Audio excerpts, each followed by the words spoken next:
Welcome to another episode of The Best Revenge is Good Living podcast. Now, your host, Larry Oaks.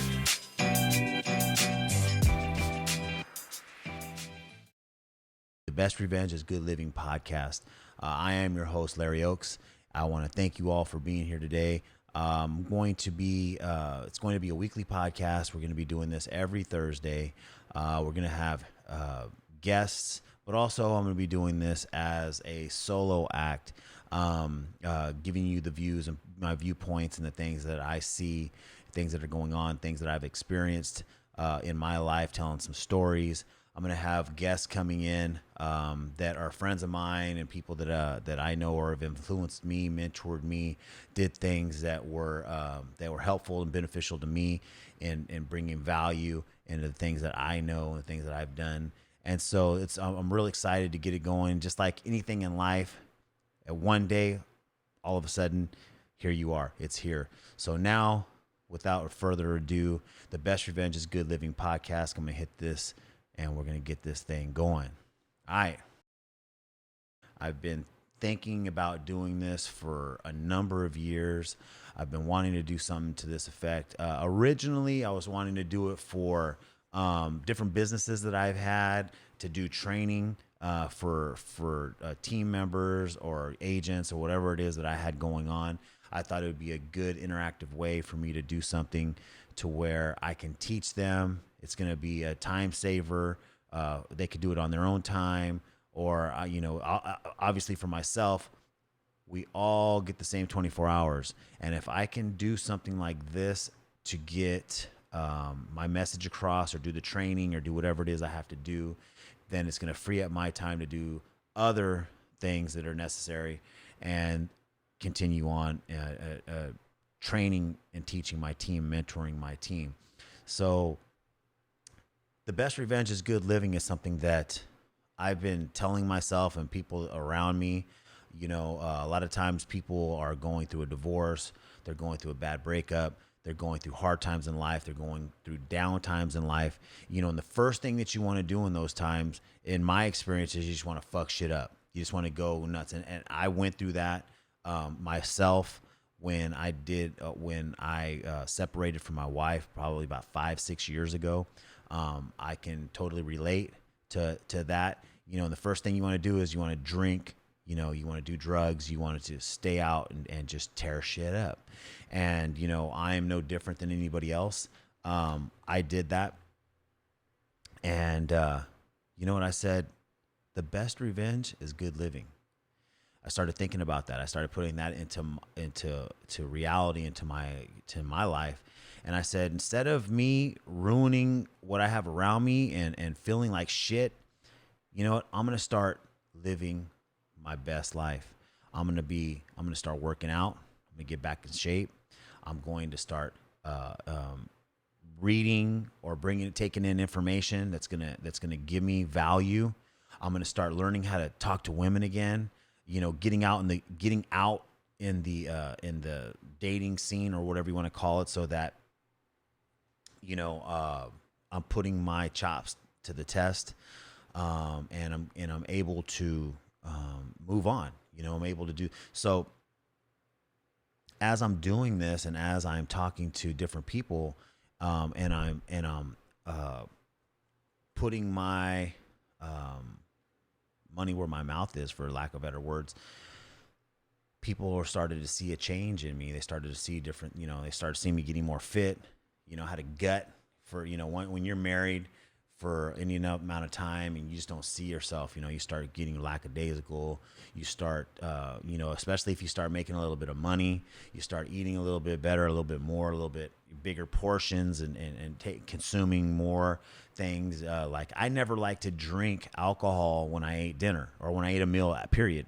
I would eat a meal, and then I'd let it digest, and then I would drink an alcoholic beverage, or I would be drinking already, and then I'd have a meal, and then when I'm done with my meal, I'd go on and I'd have my alcoholic beverages. But it came to the point where I was like drinking a beer with dinner and stuff. And then, don't get me wrong, I do see, like, it helps you digest your food or what have you, but same token, putting on weight. You know, you're not in your best shape when you're doing something like that. So, anyways, started to focus on me. I started to meditate in the morning, pray in the morning, you know, get myself aligned.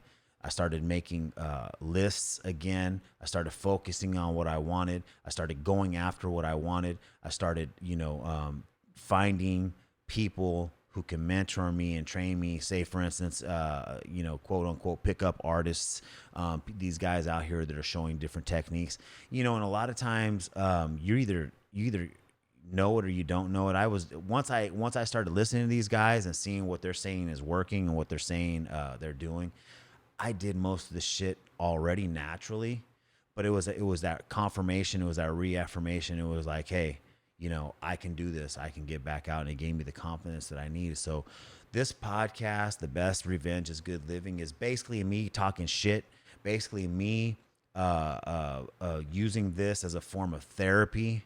Because, when I'm sure some of you can, men and women can relate. When you're speaking to your significant other, your spouse, whomever it is, the people that are closest to you, and they've heard your shit over and over and over again. They've heard your stories, or they heard your rants, or they heard your point of views. They don't want to hear you very much anymore, But I know that the things that I need to get out, when you want to talk to somebody or when you want to do something, it's because you need to get that out of your system, out of your system, and put it out there in the universe and let it be whatever it is. So I chose to go this route, and to create this podcast and to create this platform for me to be able to talk my shit, put my point of view out there, and let it be whatever it is. This isn't something that I need to financially get myself through in life. I'm here in Studio B. This is the second studio that I've had. Years ago, I had Studio A, which was upstairs. I'm here with the French Riviera in the background. I'm living a good life. So this is something that is going to be therapeutic for me. I hope you guys enjoy the content. I hope you enjoy the things that I'm going to be bringing to the table. I'm excited to hopefully be getting some guests that have influenced me. Nelson Nash taught me a concept called infinite banking. Okay, when you're creating your own banks. Who else? Dr. Bruce Lipton. Hopefully I can get him on when he's talking about perspective, and how the mind creates what you want. When the placebo effect or the nocebo effect. Everybody's heard of the placebo effect, where if you believe that sugar pill is curing you, then you get cured. But there's also a nocebo effect that people don't ever talk about. And the nocebo effect is the exact opposite, that if you believe that you are sick or that you believe that you are not getting helped, then you won't be cured and you won't get help and you will get sicker. And it's all based on biology or microbiology. And he's a professor. I mean, he's actually a doctor who has been doing this and has been teaching this. And I'm sure a lot of people have heard it, but I'm excited to get him on, interview him, ask him questions, make him a friend, hopefully a mentor, pick his mind, pick his brain. I'm going to be getting some DJ friends of mine that I know and that are friends of friends, get them on, local celebrities, just everyday people. I'm going to do everyday people. I'm going to be bringing my buddy Jay in. I'm going to be doing stories from the road with EA Ski, which is, he used to drive a truck. And when I was originally putting this thing together, I thought that he would still be driving this truck and going nationally, going from the East Coast to the West Coast, doing drop-offs, whatever. But he would tell me the funniest fucking stories, dude, when he got back. And we would be having a drink, and he'd tell me the shit. And I said, you know what? When I start my podcast, I'm going to bring you in. You're going to be a regular person, and you're going to be telling stories from the road with EA Ski. So I'm still going to bring him in. I believe that, he wants to be a part of the whole situation. He wanted to be a part of it, like not just a guest, not just a contributor, but he wanted to be a part of it.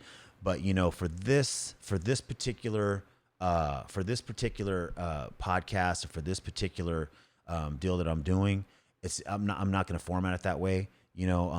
I have in my life, I have done different things. I used to be in the music business early on in the late 80s, early 90s. I had a couple of groups. You know, I had my own. I was a rapper, MC Lorenz, with the Don't Stop Posse. My boy E, who was part owner, half owner of the Don't Stop back in the early 90s. My boy Tim Dog, who was basically our security, our muscle, who was with us in our travels and the things that we did, having fun. The B-Town Pimps. I might get my boy Tom P coming in. Don't really mess with John too much anymore, but it's a possibility. There's a couple of brothers that we made a song with. We cut a record with, and it was basically going against the KKK. And those of you that don't know, here in Bakersfield, California, we're in Central California, Central Valley, and we're about 2 hours away from LA, north, and we're in between Fresno and Los Angeles. But it's a town that a lot of people, I mean, it's probably about 400,000 people. But you know, there was growing up, you wouldn't go to we wouldn't go to North High, you know, or we would, but I mean, you could, but you were really taking a chance out there because you had, you know, your white supremacists, you had your racists, you know, they would hang effigies on the bridge going over Northchester into Oildale, and Oildale, the 08 is what I'm talking about. So back in those days, in the 70s, 80s, and the 90s, you go over there, you're risking your life as a Mexican or a black or a minority, somebody who's not white, you know. So we cut a record. Basically, they were gonna march. The KKK was gonna march. The city was gonna let them march. We were basically saying, "Fuck that. We ain't down with that." Why is it that they can do this shit? Why is it that these white sheriffs and these white police are fucking with us, putting guns to our head, pulling us over, doing this bullshit, and it's all good, but we no, we ain't having it. Man, and I wish I could think of the group's name. It was towards the end of Don't Stop. I was, I was personally getting out of the music business. I seen the shadiness of the music business, and I've always been one that I wanted to own my shit. I wanted to own my content, my music, my whatever it is that I create. I want to own it. So I didn't see the value in going with a record company even back then. When I was with the Don't Stop, we were in the Bay Area. We ended up getting with a guy named Reggie up in Hunters Point in San Francisco, who was going to produce our tracks. All we were going to do was bring in the reels to record our music. I had a 4-track mixer, recorder, drum. I had a Roland R70 drum machine. I had keyboards. I had a bass guitar. You know, I was the producer, musician, instrumentalist. I would create all the beats. I would create all the sound, and then we would write our lyrics. And it was 3 of us. It was me, my boy Search, and my buddy E. And so we were the Don't Stop Posse, and we put it down like that. And we were one of the first Mexican hip hop groups before Lighter Shade of Brown, before any of the groups, you know, Cypress Hill, before they may have been doing it at the same time, but they hadn't popped when we popped, or when we were popping, or when we were doing it. You know, hell, Tupac hadn't even. He was just getting on with. He was just a dancer with Digital Underground. All the underground Bay Area was just percolating. You know, there Too Short was maybe 5 years in to his run in the music industry, or you know, with his business model. And that was a business model that I respected. That was a business model that I saw value in and that I wanted to reproduce. So when when we broke up, it was kind of like a fucked up deal, because we had just signed paper to do a deal, and my boy E got arrested and he got locked up, and then my boy Search, who was Chris, he ended up getting locked up. We had paper in our pocket. Search liked to fucking shoplift. He got busted shoplifting. He had history. He gets locked up. My boy E, he had been in and out of whatever you want to call it, YA jail, all the way, to all the way up. Seemed like every summer he was locked up, and he had no driver's license. He had, but we had a Nissan 240S X on triple gold Zenith, blue. We're in Northern California. We're from Southern California, pulling bitches, making music, busting raps, doing the things that we do. We get pulled over. He's driving. He gets locked up. Now I'm fucking sitting in San Jose. My boys are locked up. Our deal's on pause. And I started seeing a lot of dark shit coming around me. Up until that point, I had seen some crazy ass shit, and that's going to be some stuff that I'm going to get into in this podcast. I'm going to talk about, in different episodes. I'm going to get into specific stories. Hopefully I'll get Ian. I'll get some other folks in to, at different times, and we can cooperate and remember and do the things that, the things that we were doing back then was some fucking crazy ass shit, man. And through my life, I have seen and done some wild ass shit. And these are the things that, a lot of these kids, like even my father, even my dad, which I was estranged from my mother and my father, they divorced when I was 10 years old. So I never had a real good relationship growing up with my dad. Early on I did, but I mean, from 0 to 10, there's a few, say like 7, 8, 9, 10. So 3 years. I do remember him being my little league coach. I played soccer. I played baseball, and then in junior high is when I got into football, and I was playing baseball, but he was living in Sacramento, Northern California. He was living in Salinas, in the Monterey County, and then Sacramento County. And he was hours away, 3, 4, 5, 6 hours away.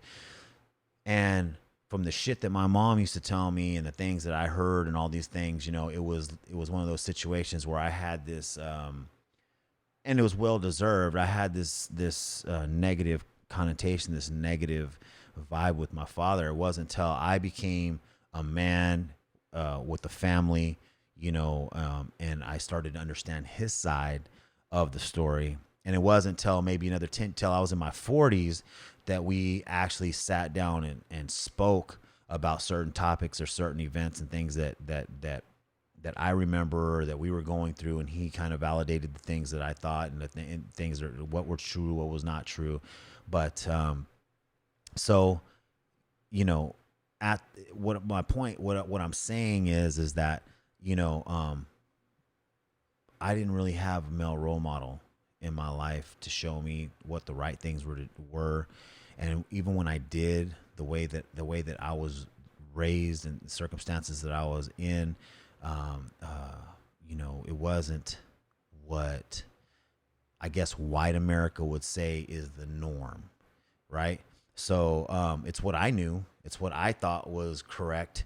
It's what I saw around me. But overall, it wasn't societally, the norm.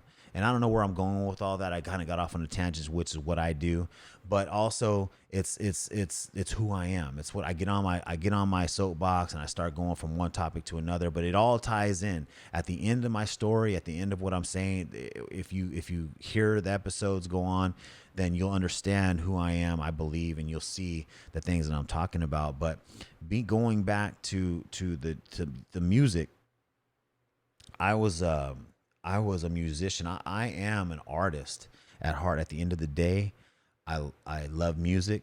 I create music. I write lyrics. I'm a writer in general.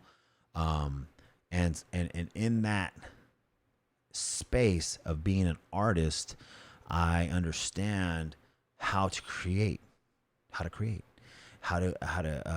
captivate, how to tell stories, how to do the things that I am good at, and everything that I have done, people have wanted me up in the front.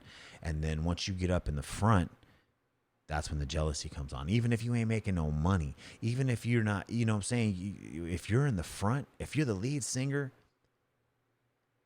people are hating. If that's something that you want out of life, if you want to be the guy that's the lead man, prepare yourself for the hate and for the negativity. And there's a lot of love that comes with it too, and that's the reason for the hate. Because if you're captivating, and you're magnetic, and you're in the front, and you have the balls to get up and lead, then there's a lot of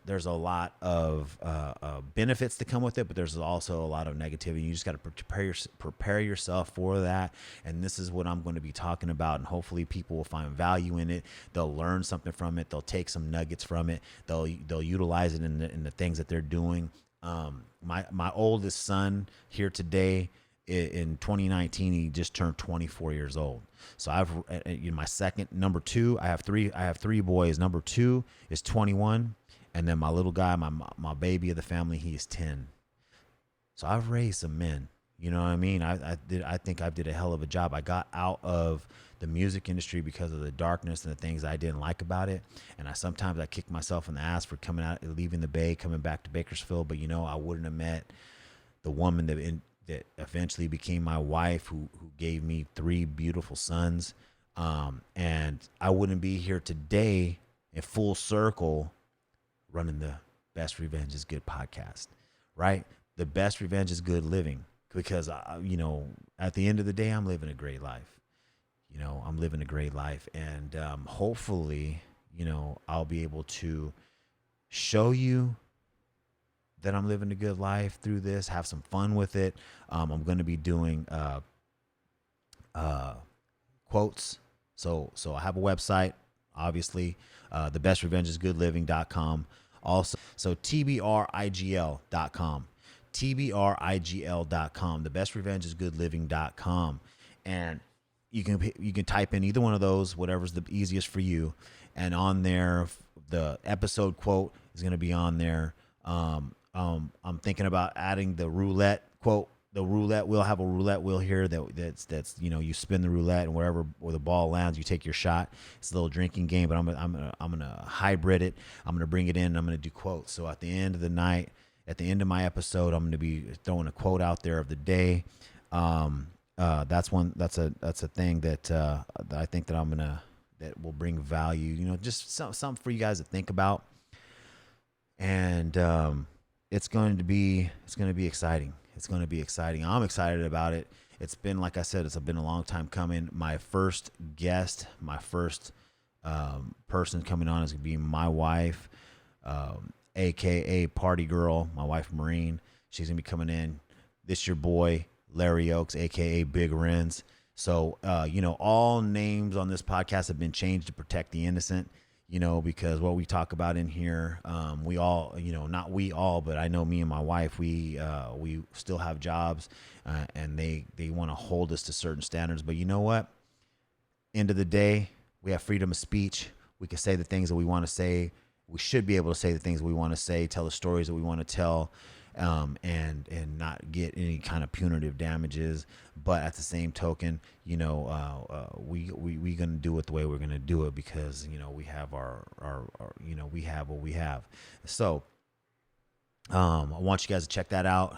We're gonna have the links to the podcast. We're gonna have other pretty much anything that I'm promoting, or anything that I talk about. It's gonna be something or someone that I use, or that I know, or that I believe in. And if you want to check it out, you just go to the website, check it out, tbrigl.com, or thebestrevengeisgoodliving.com.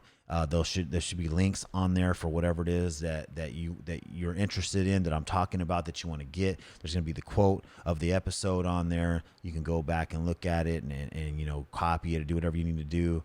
But I'm a big firm believer in going out and getting what you want. The only prerequisite for getting what you want in this world is the want. You got to really want it. And when you really want it, you can make it happen. You can go out and get it. It's already there. If you've dreamt it, you've went to that space, you've went to that frequency, and you saw what it is you wanted. So now you just got to really believe it. You got to really want it. And you just got to go get it and write it down. Say it. Because your mind is real funny. Your conscious mind is your creative mind. It's the one that searches out your wants and creates and gets your wants and your desires. You got to stay focused in that conscious mind. You got to stay active in what it is you want to do. When you write it down, there's something about using a pen or a paper and saying it and putting that physical thing down. Something about it triggers a mechanism in your brain that says, do it. Right. So I was talking about the placebo effect earlier and then and the nocebo effect. Well, the placebo effect, is that if you believe that you're going to get it, you're going to get it. Right.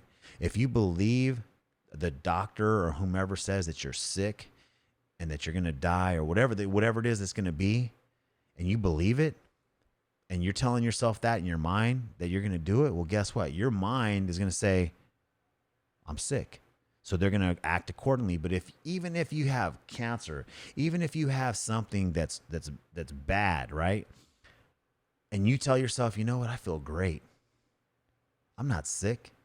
I feel healthy. I feel good. I'm living the best life that I can live. I feel strong. Even if you're not, your body's going to go, wait a minute. He's saying that I'm healthy, that I feel strong, but I don't feel healthy. I'm sick. But you say it, then your body's going to go, well, shit. We're healthy. So whatever's going on inside us, then they start turning on, the white blood cells go and start killing that shit. All from the perception of your mind, all because you believe it, because you say it. It's the facts. You will heal yourself.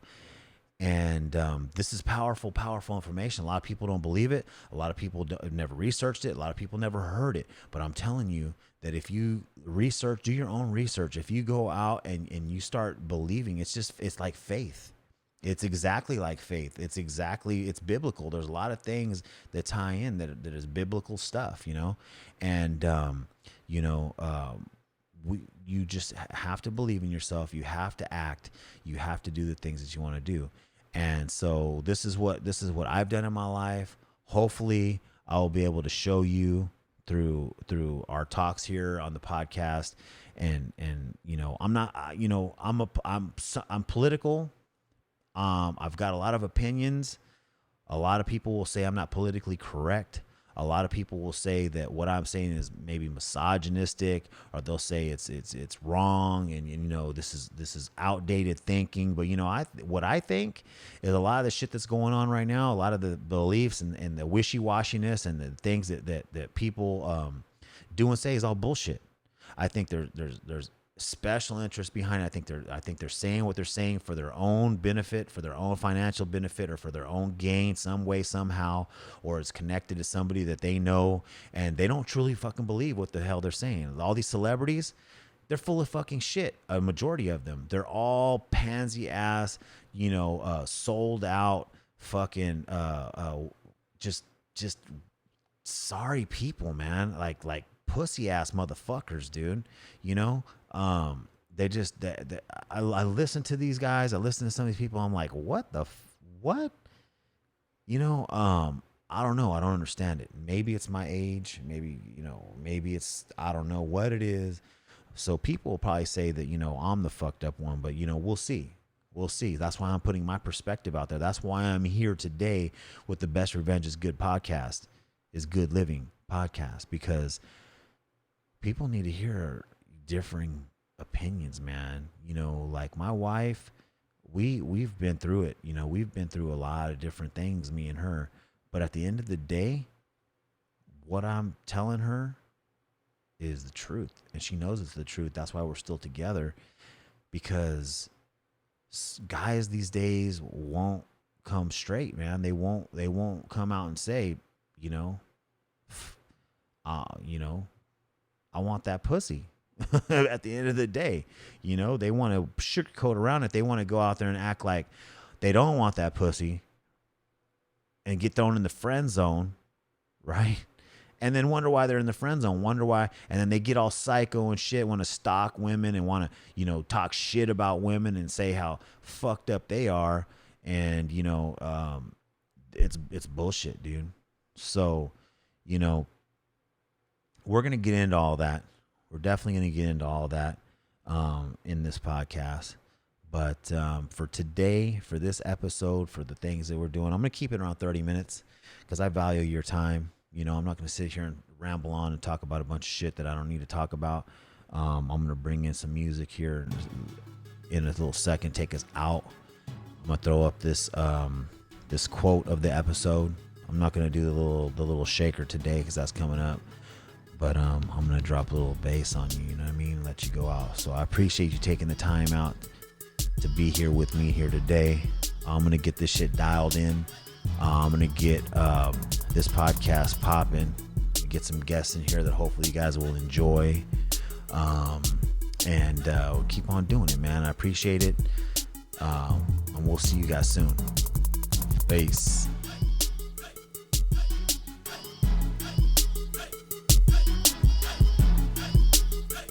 This has been a pure entertainment production.